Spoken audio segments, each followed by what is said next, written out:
కోల్పోయిన సంవత్సరాలు, అయ్యా వృధా అయిపోయిన ఆయన జీవితం, ఈ సంవత్సరాలు వేస్ట్ అయిపోయాయని బాధపడుతున్న సంవత్సరాలట మన దేవుడు తిరిగి సమకూర్చే దేవుడు. యేసునామమున మాట నెరవేర్చబడును గాక.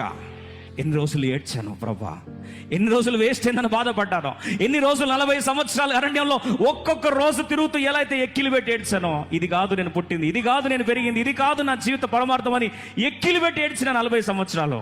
ప్రభా, ఈ 40 సంవత్సరాలు నాకు కాంపెన్సేట్ చేయి ప్రభా. ఎన్ని దినాలు బాధపడితే అన్ని దినాలు నాకు సంతోష సమయాలుగా మార్చు ప్రభా అన్నాడు. ప్రభా అన్నాడు, ఆమేన్. ఎగ్జాక్ట్ 40 రెస్టరేషన్ ఇస్తున్నా, యాడ్ చేసుకో. 80 సంవత్సరాలు ఒక్కసారి కారణ జన్ములాగా మండుచున్న పొదలో దర్శనం మారింది. నెక్స్ట్ 40 years ఒంటి చేత్తో 20 లక్షల మందిని అరణ్యంలో ఒక పైసా లేకుండా పోషించాడు. ఒకవేళ అదే దేవుడు నీ దేవుడైతే ఆ ప్రార్థన కూడా వినే దేవుడు మన దేవుడు. నష్టపోయిన సంవత్సరాల పంటంతా తిరిగి దేవుడు దయచేయును గాక. కోల్పోయిన సంవత్సరాలు